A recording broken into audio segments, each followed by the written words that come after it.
Hello, everybody. This is Don Markland with Accountability Now, and welcome to the Morning Jolt, where we give you small tidbits of data, information, and inspiration to make better decisions today.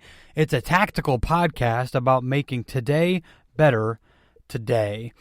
In a slightly different form, I wanted to sprinkle in now and then on the podcast book recommendations and reviews of things that I've read or am continuing to read that have really impacted my career, my life, the way I approach sales and business and entrepreneurship. And we're going to do one today. Today's discussion is about the book The Alchemist by Paul Coelho. And here's a brief summary for anybody who's not familiar with it. The Alchemist, it's about this Andalusian peasant named Santiago. Santiago, he had a burning desire to follow his dreams and learn the ways of the world. And so to do this, he first became a shepherd and traveled throughout the country. Santiago was a dreamer. Early in the story, we learn that he was regularly dreaming the same dream over and over and over, and it boggled his mind because he didn't know how to interpret that dream. So he goes to a gypsy, and he asks this gypsy, for her advice and her counsel. And she makes a prediction saying Santiago would find treasure if he pursued his dream. Later, Santiago, he meets the king of Salem, where he felt inspired to exchange his flock of sheep for 2 very precious stones. And he later received more guidance here, saying again he should seek his dream, and there he will find treasure. So with 2 promptings, he decides, I've got to do this. This is the time. I have to go after my treasure. There's going to be no better time. So he takes off on his quest. And very early on, Santiago was robbed of everything he had. Everything. He was totally broke. And as frustrating as this was, Santiago realized he could choose how to look at the world. Right? He could look at it as some deprived, poor victim who had nothing, or as an adventurer along their journey. Santiago found work very soon with a crystal merchant, was able to build up some money again and get back on his journey. He joined a small caravan, and it was shortly after here that he met Fatima. Fatima is the love of his life. He was absolutely infatuated with her the moment that he met her. And he also met one of the main characters of the story named the Alchemist. And the Alchemist does kind of an exhausting examination of Santiago before finally allowing Santiago to come with him to the pyramids. This is important because the pyramids is where Santiago believed his treasure to be.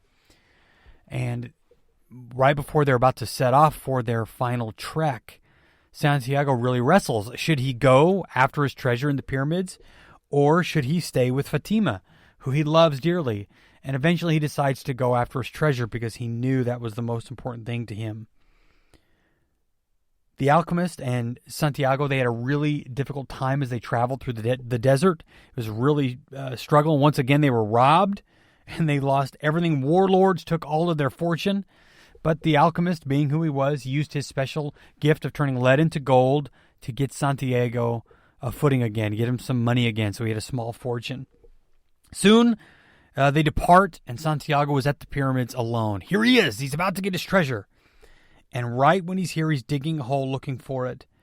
And and instead of finding the treasure, he is encountered again by thieves who come and rob him of everything. Now he's left with nothing. And one thief turns and says to him, hey, where you are in this exact spot, I had a recurring dream about 2 years ago. I dreamed that I would go to Spain and look for a crumbling church in the country where the shepherds used to sleep with their sheep, and that a mulberry tree was growing in the scarcity with a buried treasure at the roots. But, I'm not stupid to cross the desert just because of a reoccurring dream. And there's a lot of humor and kind of painful irony in that statement from the thief. And it's at this moment that Santiago knows where his real treasure was. It was never at the pyramids. It was along the way when he met Fatima and fell in love with her.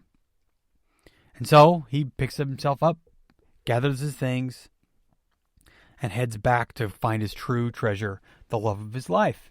Now, I know that was kind of a long synopsis. But what do we learn from The Alchemist? Why was it so important to me? There's really three things. First, it teaches you to go after and seek your dreams. I love the statement from the book. Everyone seems to have a clear idea of how other people should lead their lives, but none about his or her own. Boy, is that not true. Stop worrying about other people. Stop worrying about how they live and focus on your own life, your own goals, and set big, big goals today. Set monster goals. With my clients that I work with, one of their biggest problems is they set too small of goals. Set big ones and seek after them. Secondly, be persistent.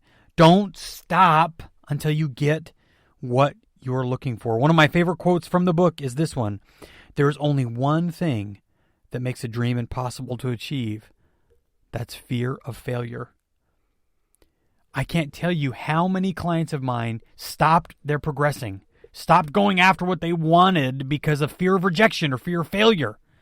Don't let that happen to you today. If you've got something that's burning after you to write a book, build a business, work on your marriage, I don't care, whatever it is, commit to it and start it today and be persistent until it's done. And third, your treasure might be something you don't even realize.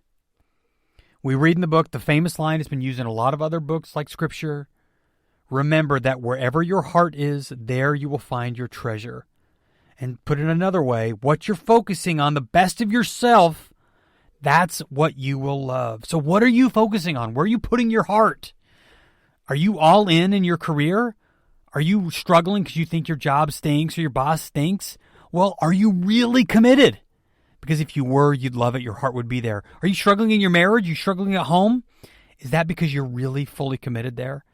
Because if you were, your heart will be there and you will find your treasure.